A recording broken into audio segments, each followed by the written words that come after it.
I'm sure a lot of you have some pretty cool Tech Week parties to get to after this, so we appreciate you starting your night with us as we have this super important conversation on social media addiction and the impact of a mental health crisis. So just a quick introduction. I'm Jack. I'm the founder of Present, and we reward people for staying off their phone. I'm sure a lot of you have set those time limits on your phone only to just ignore them and disable them eventually. We kind of take a different approach by giving you the motivation to stay off your phone through real life rewards and social accountability and competition with your friends. I started this company with my brother Charles after struggling with our own phone addiction. But let's be honest, we all struggle with this problem, right? We're all learning how to coexist with this device that's on us 24/7, and it's been made intentionally addictive. And it has profound impacts on all of us. It drains our productivity at work. It makes us less connected with those that we're with. And it's contributing to the defining problem of our generation, the youth mental health crisis.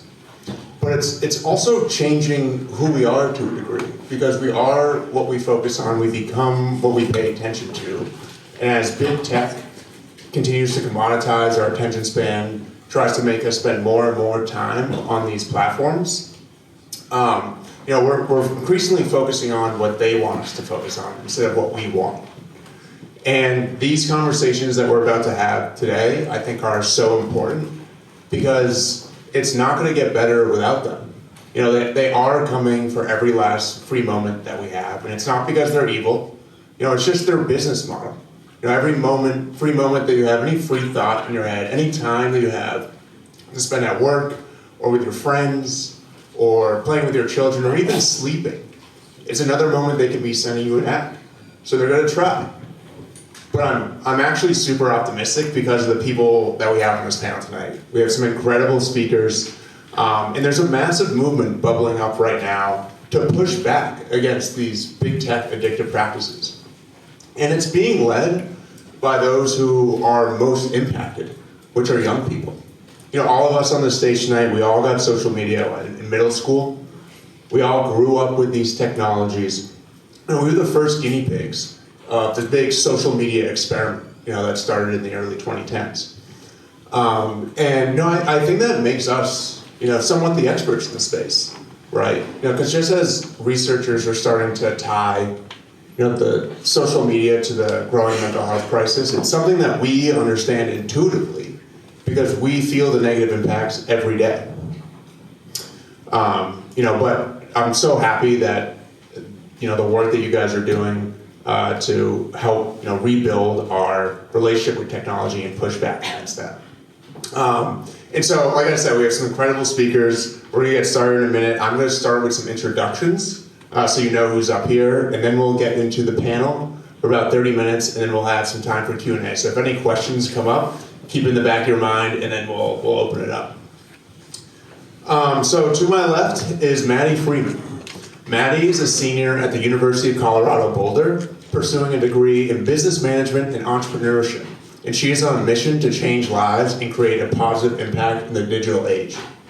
Maddie is the visionary founder of NoSo November, a nonprofit social venture that addresses a critical issue in today's society, social media addiction. NoSo November is a movement dedicated to raising awareness about the detrimental impact of social media's design techniques to youth mental health. She is also an advocate for suicide awareness and digital well-being. Next, in the middle, we have Larissa May, also known as Lars. Lars is a digital well-being pioneer, a true pioneer, and the founder of HalthTheStory, the first nonprofit dedicated to empowering the next generation's healthy relationship with social media. HalthTheStory is a multifaceted institution focused on educating, advocating, and mitigating the harms associated with social media and tech use. Lars is at the forefront of growing movement towards digital wellness, leading the global narrative around policy, youth-centric advocacy in the US, UK, EU, and UAE. In 2023, Lars was awarded a Rise 2025 award from the Mozilla Foundation as one of the top 25 leading innovators in the world. Lars has also been featured in the Wall Street Journal, Time, Forbes, Good Morning America, Today Show, and I'm sure a lot more. Lastly, on the end is Yoelle. Yoelle is a documentary filmmaker, entrepreneur, and digital well-being activist from New York City, and a current senior at the Washington University in St. Louis. She is now directing the upcoming documentary, Our Subscription to Addiction, which has been awarded grant funding and mentorship by Netflix's The Social Dilemma and Look Up Live. I'm super excited for that film to come out. But awesome, thank you so much for joining me tonight, for this super important topic. Really, I think the first question I want to start out with is just, I would love to hear each of you describe your experience with social media, how it's impacted you personally or those around you. All right, I'll get us kicked off. Let's do it. Yeah, my relationship with social media has definitely morphed a lot through the years. I was, like you said, I was exposed to the platforms in early middle school. And that was actually right around the time I was starting to begin to really struggle with mental health problems. And so I definitely saw a correlation between how much time I was spending on social media and how horrible I was feeling every day and how much worse my depression and anxiety was getting every day. And at the time in middle school, I didn't really realize the correlation until kind of right now I'm looking back on it. And there's a lot of things that I could pinpoint that really made me reflect on how hard my mental health was to deal with and how social media was just like fueling it and making it worse and worse and harder to deal with and inflicting new issues into my life. And sorry to start on such a sad note, but this is a real panel. We're going to be real here. Yeah, let's do it. My personal real reason for activism was because I lost 10 friends to suicide throughout my years of high school into college. And this was just a repeated blow one after another. And I just was like, what is going on? And I also kind of felt like that was just a normal thing for people to go through high school. And then some of my closest friends were dying in 2020 and I just didn't know what to do with myself anymore. I was struggling so much. And I watched The Social Dilemma on Netflix and it really kind of opened my eyes. It was kind of an aha moment of wow, this is contributing to the mental health crisis. This is contributing to everyone around me, including myself, not being able to deal with our mental health issues. And so that's why I decided to take action. And it definitely makes the grief a little easier to handle. I still go through it every day, but I think recognizing the linkage between social media and mental health was just a big part of my entire life growing up. So yeah, that's my personal story. Thanks for sharing that. Maddie, you are one strong lady. Thank you for all that you do. Well, first of all, I'm just so humbled to be here next to you all, some of the brightest voices of this movement and also the future.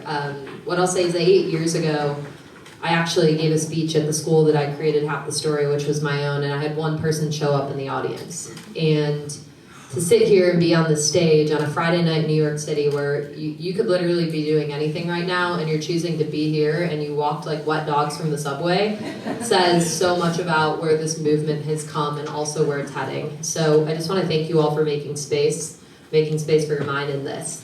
My relationship with digital well-being was, well, first of all, digital wellness is a journey. It's never a destination, and I'm still learning and uncovering new things every day. But the reason that I started HalthTheStory was when I was in college. I was young. I remember the day I downloaded Instagram. My brain was never the same, and slowly social media replaced everything else in my life that I needed to be a human, until it got to a point where I was living in digital sickness, and I couldn't even experience my own life, which almost led me to end it. And in really coming through that, I went to the psych ward. They asked me about drugs, sex, and alcohol. I went there every single day. They didn't ask me about the drug in my pocket. And I realized that no matter what I ate, no matter what I did to my body, no matter how much sleep I didn't have because I was spending on my phone, there was no way that I was going to heal. And I felt that social media was a magnifying glass for my emotions. And so at that point, that's when I decided that I wanted to investigate it, understand, and change the future. But I would also say that now being, and towards the end of my 20s, my relationship with social media was also really dependent on where I was in my stage of cognitive development. From being, out of middle school, high school, through college, there was so much that I was still learning about myself. And it just so happened to be that I had to figure out how to be on a screen while all that was happening. And so, now I feel really proud that I know how to take care of myself, both online and offline. And then now I really use social media as a tool for educating others so that they don't go through what I did. And I don't really care if people post about me, and I don't care if you post an ugly photo of me, because who cares? And it's really liberating to get to that place. So that's kind of been my journey, and I'm still learning every moment. Yeah, it's an honor to be here, and especially alongside these two. I mean, when I got into this space probably about a year and a half ago, these were the two people I came up to, and I was like, give me advice, like I want to learn all about this, and so it's an honor to be alongside you guys today. My story started about I'd say I got social media around middle school. I got Instagram and Snapchat. I was really excited about it, up until the point where I realized that it was no longer aligned with my values. And so it was right about junior year of high school where I decided that enough was enough and I was going to delete it completely. And so I deleted Instagram and Snapchat, and I thought that would really be the end of my addiction. But I realized that that wasn't the case, because the platforms started to replace themselves. And so ultimately, when I would used to refresh my Instagram likes, I turned to Gmail, and I started refreshing my Gmail, and I was like, that's actually really weird. But I've been there. Yeah, it's the sad reality of it, because I realized it wasn't just social media, it was my phone. And so for me, I ultimately hit my rock bottom down the YouTube rabbit hole, when it would start with just one video, but then it was 3 hours later, and I felt absolutely out of control. Like I didn't have any self-control left in my body, that I felt stuck, like I couldn't move. And that really scared me, and it brought me to a really dark place, because I would consider myself a very happy kid and had a great childhood, very lucky for that. But this was something that I felt like would always control me. And it wasn't until I discovered another youth activist in the space that made me realize that this exists, that there is digital well-being movement happening right now, and that young people, like Jack said, are the experts on the issue and do have the power to make a solution. And so that's when I realized that I could use my talent as a filmmaker to represent my story and also publicize the movement that's happening right now with other young people that are creating these beautiful organizations. And I just wanted everyone in my generation, everyone struggling with this problem in general, to know about it. So thank you for having me. Yeah, of course. I think, first of all, amazing stories. And so I would love to take a step back and maybe start diagnosing the problem. Like, what exactly is happening? Like, what are these platforms doing? And why is, what impact is it having, and why? What do you think? I mean, I could jump in. Yeah. I think the problem really comes down to design, in that the current landscape of tech and social media is that right now it's psychologically designed to be addictive. There's a film on Netflix called The Social Dilemma that essentially broke down the whole business model for me and really freaked me out, because I spent so much time blaming myself that it was my fault that I was spending all this time on social media, until I realized when they have neuroscientists on these platforms that are psychologically designing these platforms to be addictive, and they know how our brains work, how are we to compete with that? And so I did a lot more digging, and there's an example that they use with the pull to refresh feature on Instagram, for example. That feature is really just inspired by slot machines in a casino. Yeah. That the idea is with the slot machine, you have this unpredictable reward of pulling to see over and over again. And you pull because you feel like you have this stake in the reward. And so the same thing with Instagram likes, the way that you would have, the way that your feed would really refresh automatically. You don't need to pull to refresh to have a new feed, but it's there because it gives you a stake in the process. It makes you feel like you're in control, but really they're controlling our minds in the sense of giving our agency away. And so to me, that's the biggest problem, is the psychologically addictive design that's not designed for humans' best interests. It's designed to make profit off of our attention, so that these platforms can get us to spend more time on screen, watch more advertisements, and ultimately they get more money as social media companies. Exactly. And Yes. yes, retweet, ironically. And I think that it speaks to your point of it's the phone, it's first the platforms and then it's the phone, because they are conditioning us. I think that's what's so dangerous too about kids, right? At a certain, cognitive development stage, it rewires your brain. And I found one of the biggest problems for me personally was when you're constantly looking for that hit of dopamine, you're never alone with your own thoughts. And we're raising an entire generation of kids who have never really, even standing in line at Starbucks or in an Uber or wherever, they're never processing their own emotions or their own thoughts. And that's super scary. But another thing that I think some of you touched on in your backstory, but this isn't something I've gone through, so I would love to understand what it's like being a young girl on social media. We've heard that social media is impacting for both boys and girls, increases in the mental health crisis, but particularly girls. Could you dissect that for us and see what's going on? Yeah, I'll jump in.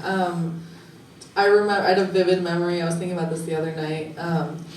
I was really into Pinterest when I was in 6th grade, and I remember I was being recommended the thigh gap challenge. I don't know if any of you remember that, but I did this 30-day challenge where you do 40 squats a day for 30 days, and I was absolutely convinced I would have a perfect thigh gap at the end of that 30 days.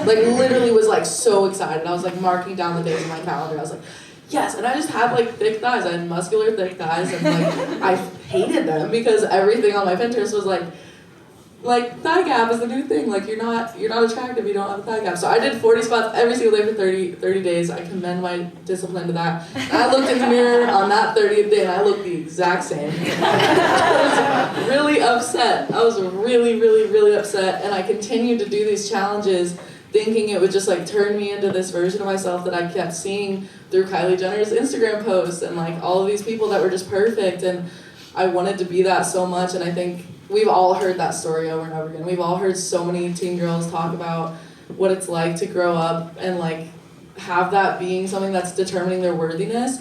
But I think the difference is in the past, those things were shown on magazine covers. A lot of adults growing up, adults now, when they were growing up, they had the 17 magazine or Vogue or whatever showing these perfect models. But that's one magazine and they could choose to read it, and then once they're done with it, it's gone.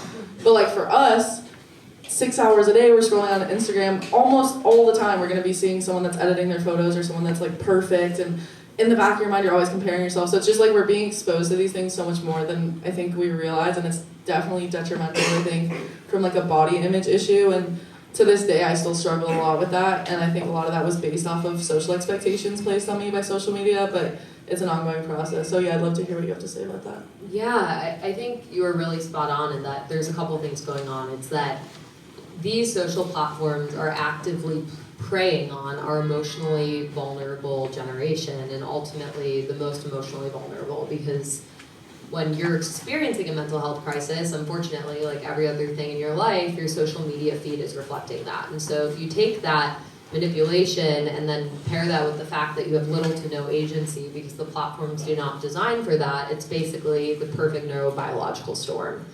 I think another thing that we don't talk enough about, and that what young women or young individuals are facing, is that social media is also leading to adultification of young girls. And the constant paid advertisements, capitalism, drive for more is leading middle schoolers to feel like they need to look like Kylie Jenner or Charli D'Amelio. And there's both the emotional toll, but also the financial toll. And for a lot of kids that we see, they're not from families where they can go out and spend $30 on makeup, and they are putting themselves both into emotionally vulnerable and financially vulnerable positions. And the reason why I bring up the financial piece is because there is a real fiduciary aspect and responsibility to this. And kids are not only buying things, racing into Sephora because of TikTok challenges that they can't afford, but they're also stealing their parents' credit cards to get people to keep up Snapchat challenges or Snap streaks so that they're not left out of their social circles. And I just think it's so complicated. There is no difference between the digital world and the physical world for young girls, especially now. Everything that you believe about yourself and your peers and your social existence is rooted in this digital ecosystem. And so it's so hard. It's like living in a constant mirror with a million people looking at you all the time. As humans, we're not supposed to look at ourselves as much as we do. We're just not. And we're just starting to see the changes. I mean, last week or 2 weeks ago, I was at a neuroscience lab. It's called the Winston Center. If you guys haven't heard of them, you should look out their work. They're one of the only neuroscience labs really in the world that's looking at adolescent cognitive development through the confines of the digital age. And the real problem is that we have more scientists neuroscientists working at these social platforms than we are funding scientists to do this research. And there is not a lot of financial incentive for us to get to the bottom of this. And I think these issues are going to continue happening if there's more and more money that these platforms are making, and we need science. Like, we need science. I will put every dollar and belief that I have into this because, this is like climate change for our minds, and we're just starting to see the effects. And is the science to help people, like, bring awareness to the problem, like diagnose it, or is it come up with solutions in your mind? Like, why is the research so important? Because I do find it's crazy that, I talk about this problem, and a lot of people don't believe that it's as big of a problem as it is, so I'm curious your thought. I mean, I think, you can research whatever you want in the world, and I think when research is being done by an academic institution as opposed to a platform, there's a level of trust in the ability to translate that research pretty much into anything. So you can translate research into a product that's effective. You can translate research into a policy, which, to be honest, there's not a lot of that happening because I'm behind the scenes and I see it. And the fact is that we don't know. I mean, if you think about it, humanity has been around for thousands of years.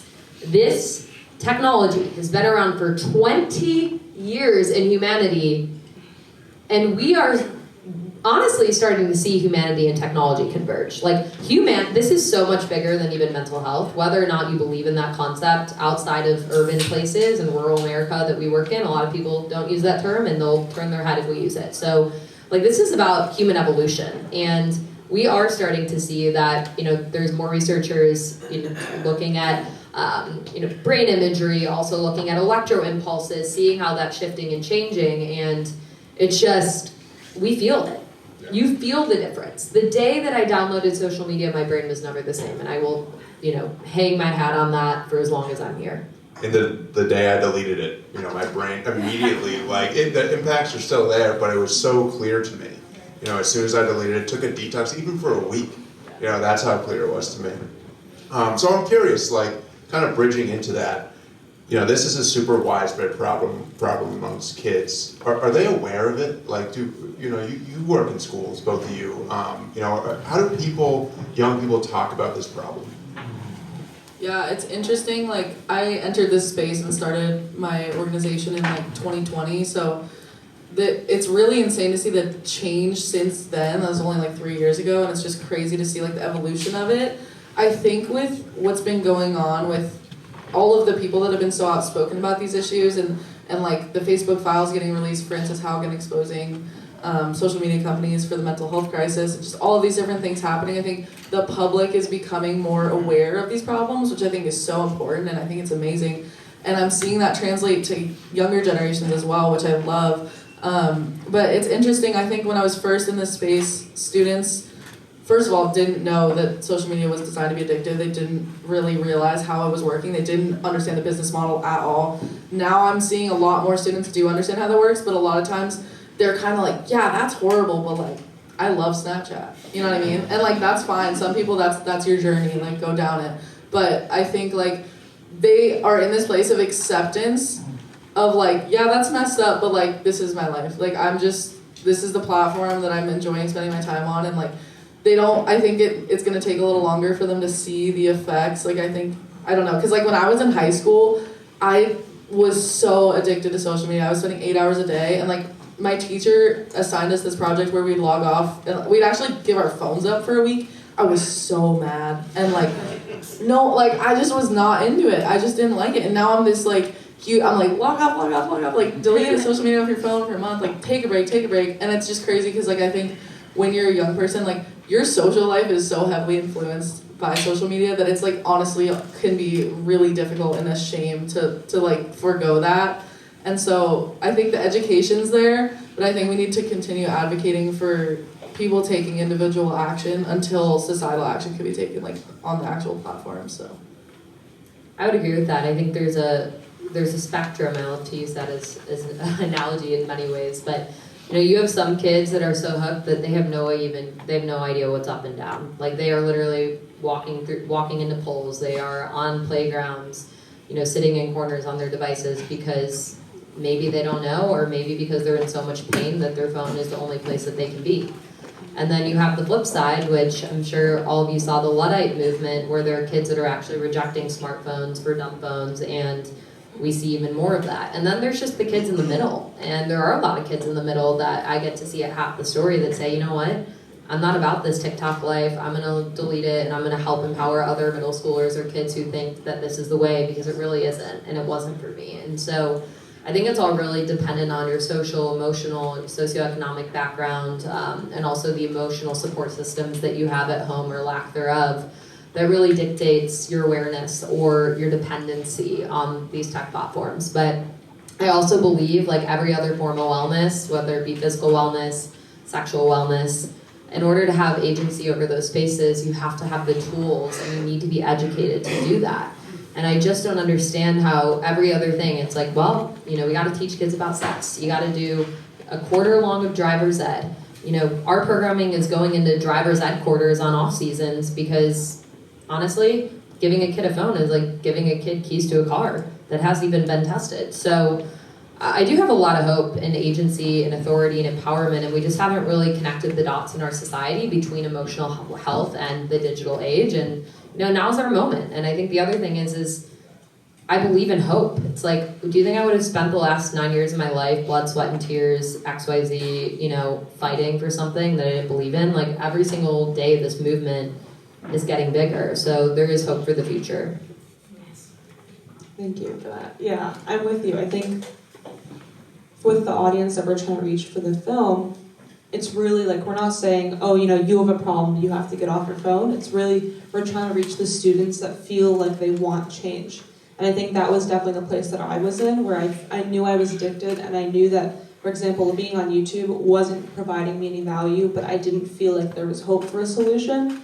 And I think we're really trying to find those students that they want a different life, and they want to get rid of this addiction. I think especially now being a senior in college, I look around and people are very well aware of the issue, but they don't know that this movement exists, and that's why I created the film in the first place, because I want to show this gift of hope, and I want to show this gift of agency that young people can have, knowing that they have the power right now to make change in their lives. I think when everyone has this same dependency, it's normalized, but I think it's very scary, and the fact that our social connections are interwoven onto this addiction makes it even scarier. But as someone that hasn't had Instagram, Snapchat for however many years since it's been junior year of high school, I can say I've never felt more confident with my connections in life and knowing who my friends are. And I think to give that gift to other young people is why I'm doing this in the first place, to speak to that young person in high school that I felt like there wasn't hope for a solution. I'm grateful that I can give that to someone else. Awesome. Now, on that note, let's turn to hope, right? Now, what needs to happen to solve this problem, and what solutions are you really excited about, you know, to be able to solve this for both kids and adults? Well, I think there's a theory of change for the greater ecosystem, and then for, you know, more of what's tangible. I think at the highest level, we really need to be able to create compromises between government, tech companies, and then of course educational institutions. Right now, there's a real lack of compromise, which is leading to a lot of finger pointing and not a lot of change and a lot of wasted dollars and time. And that's the long-term government change that I think we all know we need, especially with generative AI on the horizon, which we barely even got into, but it does have serious implications for digital wellness, both positive and negative. I think on a more of a city or community-wide level, which is where I think the greatest amount of change can happen with the least amount of resources, it's really about having a trifurcated approach, which is our main focus at HalthTheStory, in supporting caregivers, educators, admin, and the students themselves at the center, and ensuring that everyone is getting the tools, everyone has a new shared vocabulary, and that everyone is coming up with solutions led by youth that are implemented so that kids are on board rather than feeling like they're the victims of what adults want to create another rule for. And so without real trifurcated approaches and thinking about every aspect to actually create a micro movement within this macro society we're living in, I think it's going to be hard to create change. I'm also really excited about tech solutions like the one that you're building that incentivize people or really show them, what's the opportunity cost of not being on your phone. In your case, it's money. Yeah, I think the exciting part about this movement is that there really is such a variety of solutions being built and holistically driven by young people. You have the tech side, you have the education side of Maddie, who I'm sure can talk more about this, going to schools, from doing that work, and Lars is doing everything in between, and going to schools, going to Congress, and I've had the privilege of going to Congress last summer. I'm not a politics person at all. I was there to film, but it was so cool to see young people going to Congress, talking to senators about upcoming legislation happening right now. And for me, I think the advice that I would give anyone that is evaluating their own social media usage is just intention, reflecting on why you're there in the first place, what do you want to get from these apps, and is it serving what you want to get from your life?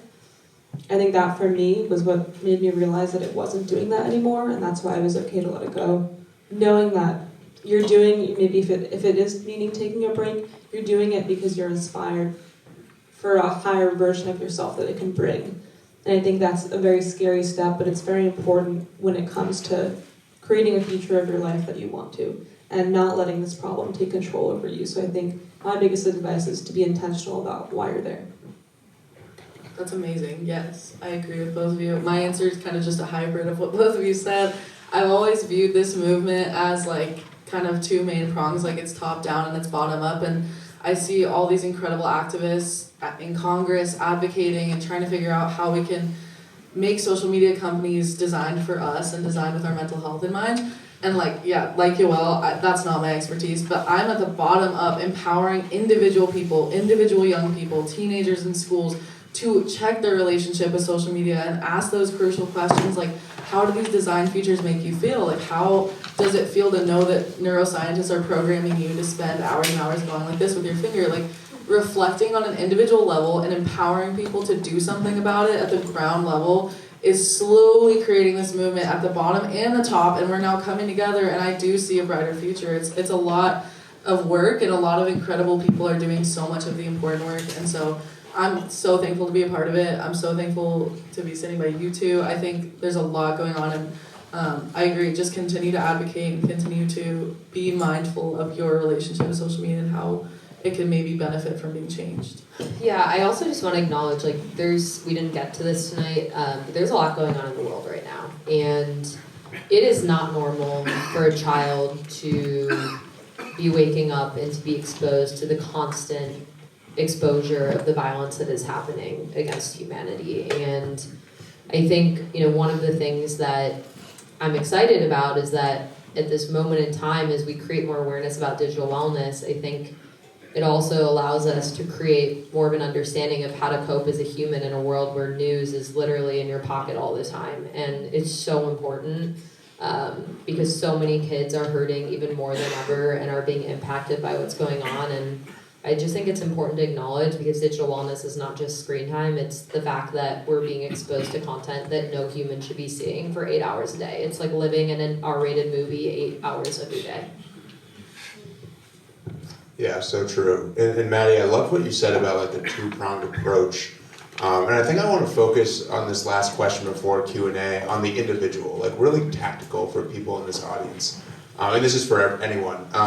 First, what does digital wellness really mean? And then, do you have any tips for individuals today who maybe are struggling with this problem? How they can go about taking those first steps and solving it for themselves if they don't have, those micro communities that we're talking about, and the government regulation is still, in the future. I'll go first. Digital wellness to me is a morphing definition, and before I would have answered having a balanced relationship with your phone, a healthy tech life balance. That does not exist for me personally. Like, if you're like really strong, I think that can exist for you.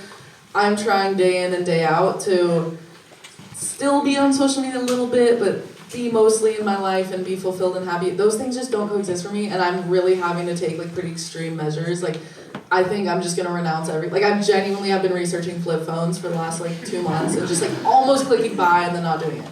And like, So personally, it's tough, but I think there's a lot of ways. I definitely will also acknowledge, like, since high school and middle school, the 8 hours a day addiction, scrolling on Instagram for hours, I've gotten a lot better with that, and I've definitely reached a healthier tech-life balance. And for me, that looked like deleting Twitter and Instagram because I just didn't really feel like they were serving me anymore, and trying to form a healthy relationship with apps like Snapchat. And I've definitely been successful in that, but I've also fallen into the YouTube rabbit hole. Like, those addictions seem to replace themselves. And overall, I would say I'm a lot better now with my addiction, but it's still just a struggle that makes me angry. So for me, I think personally, it's gonna look different for everyone. For me, I think it's more extreme measures to feel like I'm actually content with the way I'm living my life. But for a lot of people, it's just starting with that reflection and trying to take small changes. There's a lot of small things, like your website's awesome. She has this button on her website where if you click it, it turns everything grayscale. Our brains really want to see a lot of color and exciting things, and so if we turn our phones grayscale, it won't be as appealing anymore. So there's a lot of small tips and tricks like that that are really helpful, and setting screen time limits. His app is incredible, the Present app. It really makes you mindful of how much time you're spending. And so I guess my specific call to action is literally just my organization. It's coming up. It's very it's important right now. So I challenge people to take a 1-month detox. It's called No Social Media in November. However that looks for you. You can do a day, you can do a week, but it's in November. Log off, delete all of your apps, and just see how you feel. We encourage people to write down healthy coping mechanisms, new things they want to try, healthy activities, people they want to reach out to try to just examine what do I feel like when my phone is not distracting me. And that is a really great place to start, by taking that break, so that when you move forward and you re-download those apps, you can be more mindful and aware of what's going on and try to have that healthier relationship. So that's my personal call to action, especially because November's in like a week. So if any of you guys want to do the detox, that'd be awesome. I would say that digital well-being to me is the practice of cultivating small practices in my everyday life that keep my emotions and my digital habits in harmony. One small thing I think that you can do is, the biggest issue, I think especially with young minds and tech platforms, is that there's no stopping cues. And if you can do everything you can to unhack your phone to create more stopping cues, the better. A really clear example of that is log out of your social media platforms for a week every time you get on them. So you actually have to think before you can open it. Those small things of creating basically speed bumps in your phone can be really, really beneficial for you over time. Yeah, I think that's definitely something I experienced when I was experimenting with deleting Instagram and Snapchat in high school. What I would do is I would delete it during the week and re-download it on the weekends, and that way it's kind of been on and off until I realized that I actually loved my life without it, so I kept it deleted. So for me, it wasn't this dramatic decision, it just was incremental, and I think that can be super helpful. Ultimately, digital well-being for me, I think it comes down to mental health and your actual well-being. I think digital well-being is just what happens as a byproduct of being mentally well. And I've realized this past summer, I, for the first time, took a break from YouTube, which is something I'd never done in my life. After all these years of preaching digital well-being, I never felt like I actually fixed my relationship with YouTube. That's why I started working on my film, because I was like, this might heal my experience by talking about it. But I realized when I took a break for no videos, no YouTube, no TikTok, nothing like that, I realized that I was using social media, and specifically videos, as a way to pacify any of my negative emotions. Whenever I was uncomfortable waiting for something, or I felt a little anxious, I would turn and just open up a YouTube video. But when I didn't have that, it forced me to face my emotion and actually figure out what's going on and find a healthier way of dealing with it, whether it be meditation or journaling. And I realized that when I didn't run away from that negative emotion, it actually wasn't as scary as I thought it was going to be, because I faced it head on. And sometimes when we turn to that video, it just lets it build and build until you think it's completely consuming you. And so ultimately, I guess my advice would be to check out your mental health first, because I think your digital habits are a reflection of how you're doing. And these platforms are just a place we can turn to when we aren't doing well. And even it could be small moments or bigger, but I guess I would encourage some reflection on how you're doing, because I think that can ultimately morph your intention with those platforms. I love that. So true. All right, I think we're going to open it up to Q&A for 10, 15 minutes or so. Does anyone have any questions for our panelists? In the back. You're going to shout it out and I'm going to repeat it. Okay, great. Might be long. Hi, my name is Diana. I know these lovely three women. I'm so grateful to know you all and work with you through Look Up and Live, another digital addiction nonprofit. My question is actually around the word addiction. I think addiction can be kind of a harsh word, and I think a lot of addicts, whether you're addicted to a number of, there's drug addiction, alcohol addiction, sex addiction, financial addiction. A lot of people are not even willing to call themselves addicts. I guess the first part of the question is, when do you know, or when you're talking to people, do bad habits turn into addiction if people are maybe not quite resonating with the term addiction yet? And on this topic, in the addiction world, there's programs, like 12-step programs for all that. There's rehabs, outpatient. Do you see a world where there will be digital rehab? And how, like you guys all mentioned, your brains have never really been the same. How do you get your brain back to equilibrium? Once all of our brains have already crossed that barrier. I think everyone heard that, so I don't I'd love to answer the addiction question because I actually think it's really important to acknowledge, just for anyone working in this space, that the term can actually be really polarizing for scientists because there's still so much that we're learning about this space, and necessarily some of the feedback that we've received is that although there's some causal, similar patterns to addiction that they're seeing in brain imagery, it's not exactly the same. And also social media addiction is not in the diagnostic manual. So I guess it's really important you bring that up because, and just as someone that's been in this space, I am really conscious about when I use that term, and I just think if you guys are looking to get into this space, in marketing, it's great.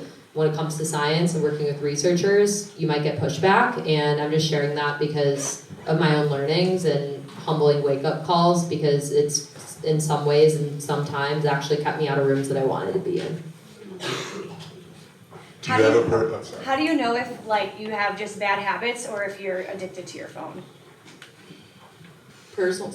Personally, it's the moment when you're laying in bed and you're wow, I would love to meditate right now. And then you're that for me is my conscious choice making just goes out the window. And what I know would be better for me just doesn't exist anymore because I'm and I don't even enjoy what I'm doing. But it's just I feel the need to keep doing it. I don't know. For me, that's just the personal one. It's ooh, I don't like that. I don't have control over my choices anymore. That's when it kind of freaks me out. And that's when, personally, I feel addicted, is when I'm just oh my God, I literally cannot stop. Nothing is helping me stop right now. That's when it's hard for me, personally.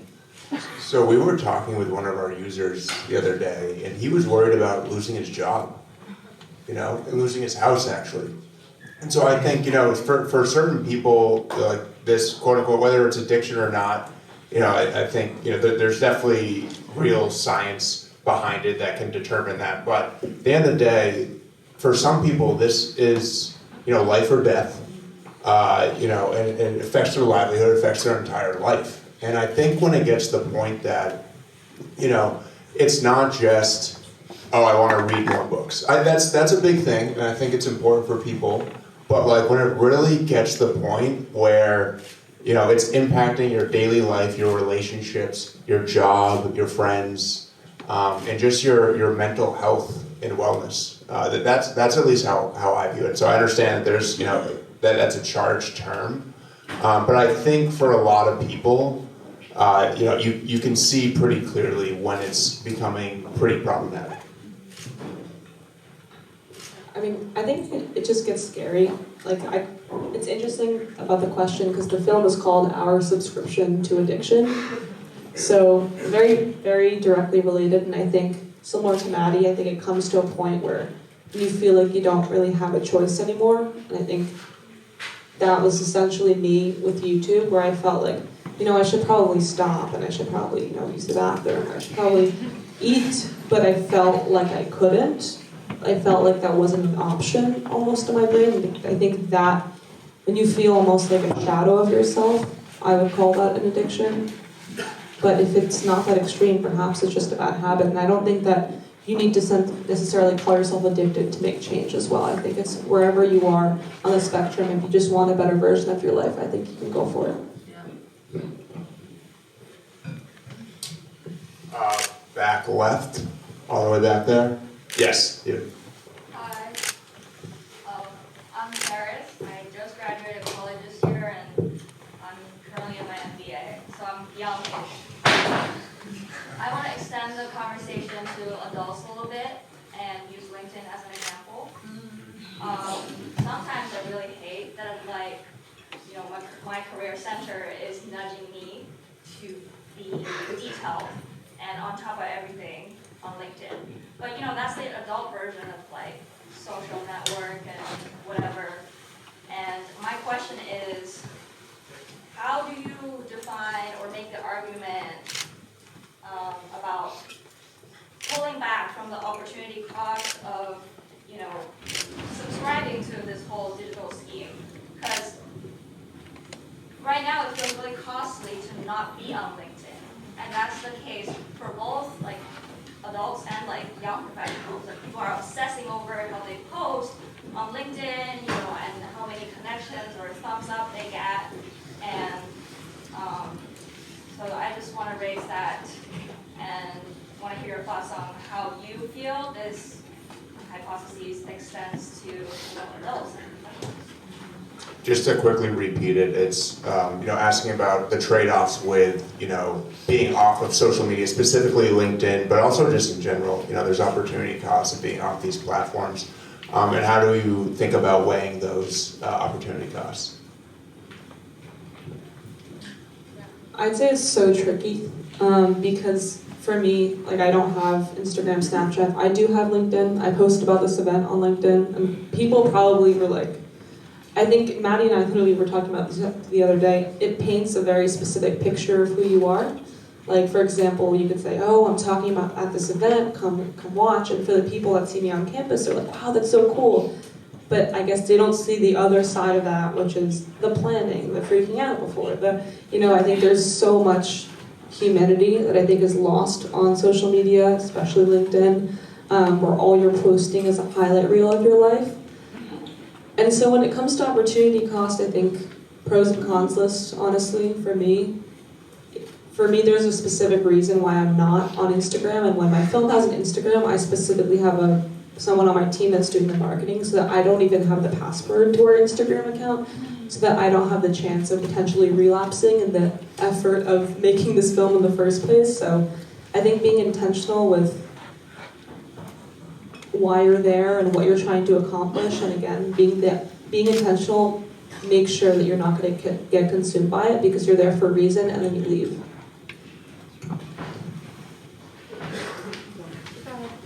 I just want to throw in really quick, that's like the hardest thing is that social media and LinkedIn is so ingrained in our society. There's so many trade-offs. Like there's immense trade-offs of being on it all the time, and there's immense trade-offs of completely not being on it. So that's where I think even though, like I said, it's extreme for me, it's important to find that middle ground, and it's tough. And I think like LinkedIn is a great example. It's just as much a social media as Instagram is. It's just for business professionals, and I struggle with that too. I post at this event too. I post all the time on LinkedIn, and it's a necessary step for me. But I think it's just identifying what your which apps actually make you feel bad. Because for some people, they're like, I don't have TikTok or YouTube, but like I love LinkedIn, or I love even like Discord or something. Like people. Just, it depends on what you're using, and even as an adult, just being mindful of how it makes you feel and just, trying to be intentional. I don't know, it's really hard. It's really tough. I think with every platform you have to have an intention. I think whether it be email or LinkedIn or otherwise, you could get obsessed with having your inbox at 0, and I think there's a lot of toxicity of the idea that you have to be at inbox 0. I'm like, no, you don't. Put up an away message, say you're in deep work. Sorry, I'm getting back to you in 48 hours. I don't care. I do the same on my phone. You text me, it's like, hey, sorry, I'm on the road for 3 weeks. This is important, please call me. And I send that to everyone that's not my family or my best friend. And you gotta create those speed bumps or the stopping cues. But I think the truth is about LinkedIn is that you just have to batch your time. To be honest with you, why I post on LinkedIn is because I need to raise money for my organization, period. Posting what I'm doing on LinkedIn is unfortunately just a form of marketing and a way for people to be like, wow, she's partnering or doing these things, and like the money that I've invested in her is going somewhere. And it's like a small micro touch point. You know, they say in marketing it takes 7 touch points before you convert someone. So I seriously just look at it as a marketing channel. I honestly don't really look at what other people are doing on it, whether that's good or not, I don't know. But I think you gotta just figure out what your tolerance is, put your blinders on, and be really ruthless about your time management. There's a really good app for, I would say like desktop that I use a lot, which is called Opal. And it like pre-blocks me out of a million apps on my desktop because digital distraction is so real. And, you know, LinkedIn is tough. And I don't know. I think it's really good you bring that up, though, because a lot of people just think that social media is TikTok and Instagram. Actually, no. Netflix is also a form of social media. There's no stopping Q. So is iMessage. It's social technologies. And I think, you know, we're all getting hooked at all times. So, yeah, find your North Star. Spend the amount of time you want to on it. Be really ruthless about it. And go be free and live your life. And ensure that what you're doing there is that it's actually supporting what your real professional objectives are.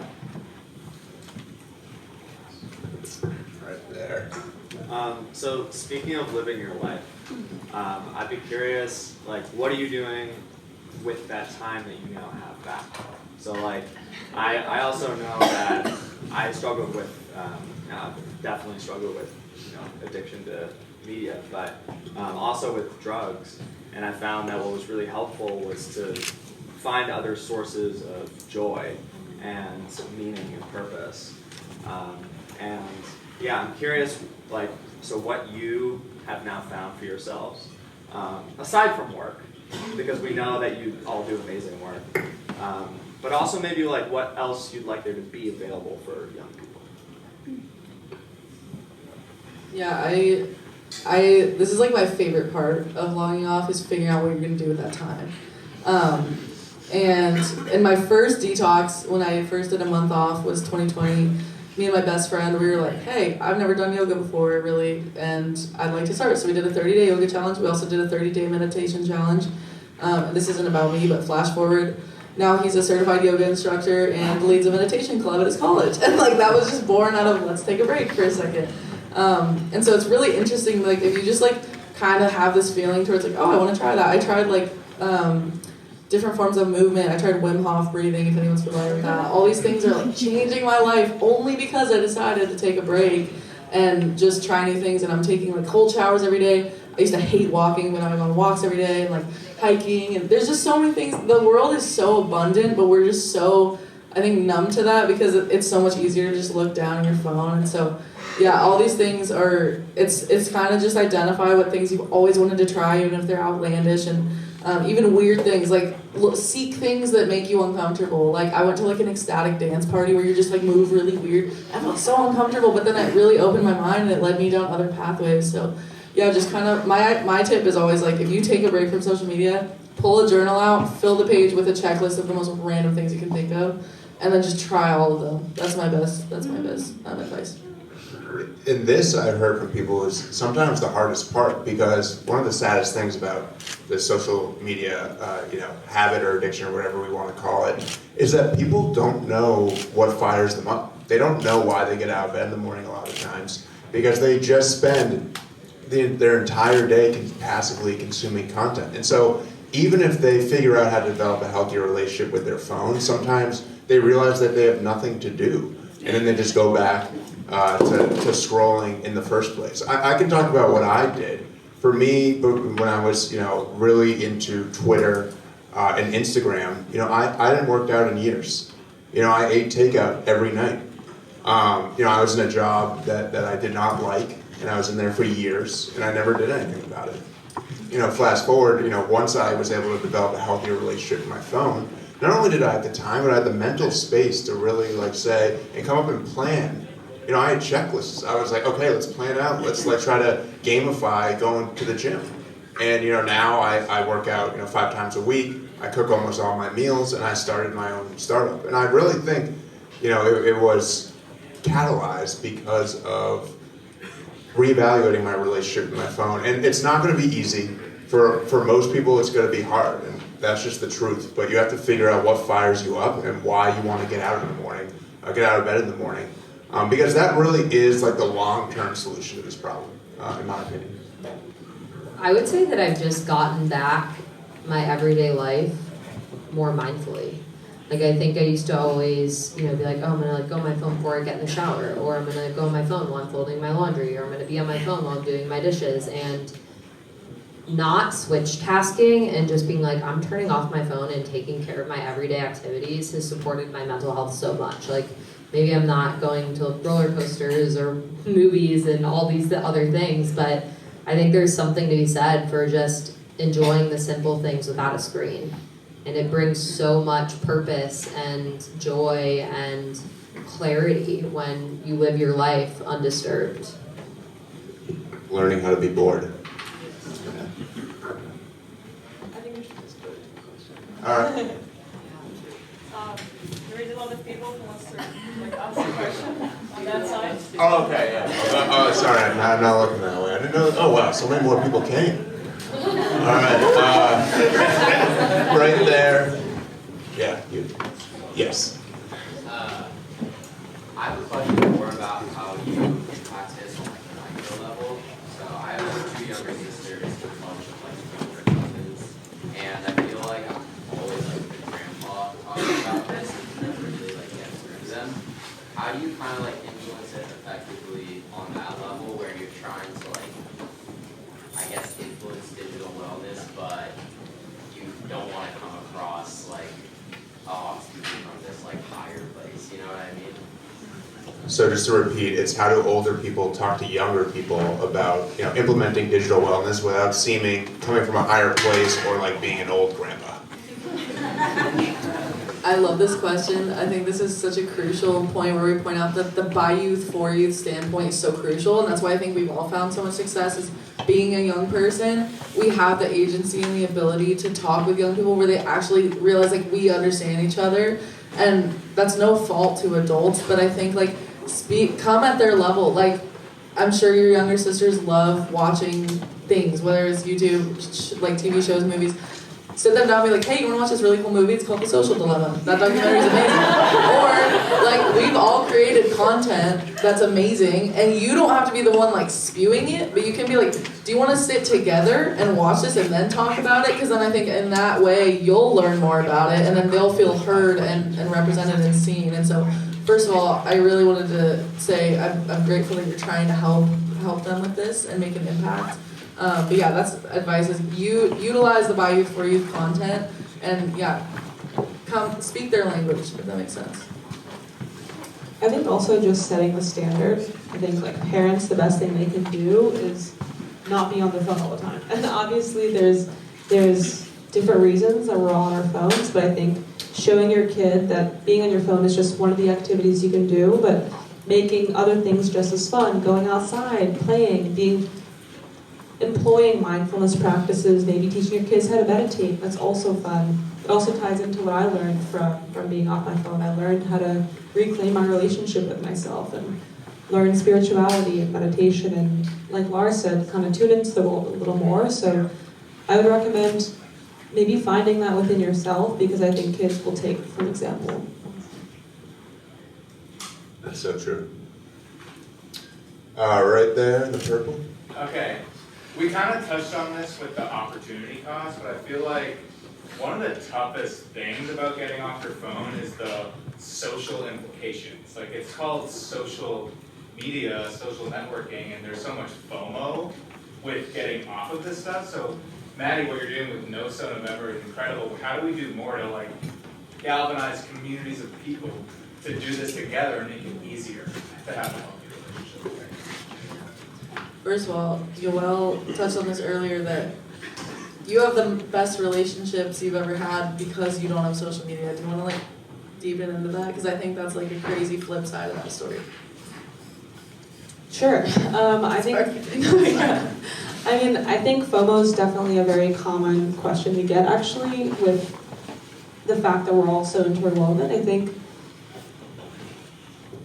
the question is really what connections are you going to lose? Are you going to lose your thousands of followers, or are you going to gain a couple, 3 closer friends through that? And I think for me, when I lost Instagram, it was more okay, text me if you want to talk to me. And they did. The real ones did. And I think it's like I started college with no Instagram, Snapchat, and then, you know, when we like all started to meet each other freshman year, everyone was like, oh, what's your Snapchat? And I was like, oh, like I don't have Snap, but like let's do numbers. And so I would only get the number of a person in the group that I actually wanted to be friends with. And I was like, oh, like you'll share me everyone else's contact. And obviously they didn't. So it was perfect because I only got the contact info of the person I saw a potential friendship with. And I think that naturally lended itself to just better in-person connections. I think I had the luxury of living college where I didn't first meet someone by their online persona. I just met them in person. I think some of my friends have showed me their Instagrams, and I was like, wow, if I knew this before I met you, I wouldn't talk to you. You're so intimidating. So I think when it comes to FOMO,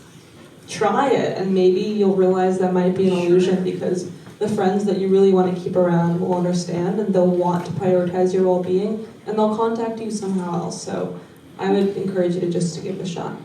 Yeah, it's 100% an illusion, and I think there are still parts where you miss out and you don't feel as connected, like, not to downplay that, but the biggest thing I've seen is when we go into schools and we host the No Social Media November Detox, that's usually the biggest concern. It's like, what I won't have any friends, like, what about my Snap streaks? Like, I'm just gonna miss out on all this stuff. And then at the end, we talk to those same kids who had those concerns, and they're like, oh my God, like, I grew so close to people that I haven't, first of all, I either they hadn't talked to in years, or that they were already friends with, but they just had this kind of surface level relationship.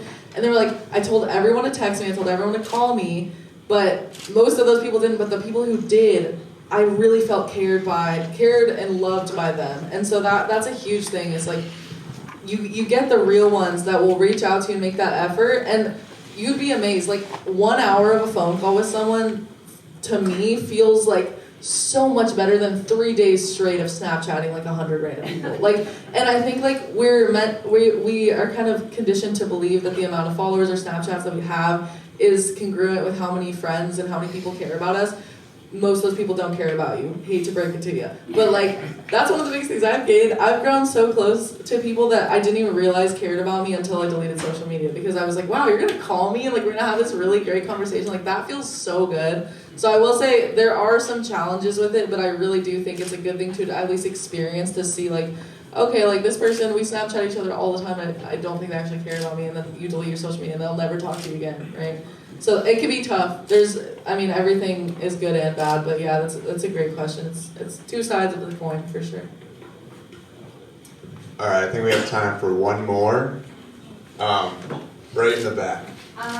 So I wonder how you guys grapple with questions of power. Like, some of you have expressed how powerless you feel with social media, but also like these are multi-billion-dollar corporations that people are up against, and it sounds like a lot of your interactions with people are on an individual level or like a school level. Like, how do you make people not feel powerless when their opponent is quite literally extremely powerful? And like, also, how do you kind of speak truth to power and try to maybe change some of those corporations? Well, fundamentally, I believe knowledge is power, and we live in a world where we're giving kids phones and expect them to know everything, but really they don't know anything until they recognize the product is free, because they are the product themselves. I think that, at the end of the day, there's two ways to live your life. One is to sit back and say, oh, Mark Zuckerberg has control over my mind, I'm screwed. The other is to say, you know what, I'm gonna figure out how to make changes in my platform, or to create a new social media account that I go to just for inspiration or creativity as my digital oasis, so that I can have these micro moments of empowerment when I feel disempowered on the platform. And I think, it starts small, but the digital oasis is a big one that I went to when I was struggling with my mental health. I had to create a completely different account because I had no control over my algorithm. And I guess, that might not be the best answer, but I'll also say that, like, I'm doing a lot of fighting. I go sit with engineers, talk to them about, you guys are so focused on being on defense, why don't you get on offense and start creating KPIs and measurements for your consumers and for the sentiment of your consumers, not just through the lens of time, but through the lens of emotional satisfaction. So, yeah, we all got to find our way to fight, but I think finding the small things that make you feel empowered in somewhat of a powerless situation is important. Yeah, I would argue finding your voice in this is probably the most powerful thing you can do. I think for me, I really felt like I had no agency over this, and I felt like it was always something that would control me. But I think ultimately when you realize what this situation looks like for you specifically and how you can impact your community, like even now I've just started this whole whirlwind of wanting to meet and go into schools and talk about this problem and speak one-on-one with kids. Like even just talking to all of you right now, I feel like I'm making an impact, and I think you can do that just by talking to your friend who's having a similar problem. And for me, the fundamental through line of all my work is human connection. That's why I'm a filmmaker. I love making films about people and their stories, and I think the most powerful thing you can do is just to get to know someone and check in with them, because then it makes you feel like you truly do matter and your value here on this earth is important. And I think regardless of the situation right now, just checking in with another person and seeing if they're okay makes you feel powerful because you are making an impact. I think that's an awesome message to end on. You know, we all have agency, we're all making an impact, everything that we do is important, and we have to remember that. So first, thank you so much for coming. Please give a round of applause to our panelists. Thank you all. I really appreciate it.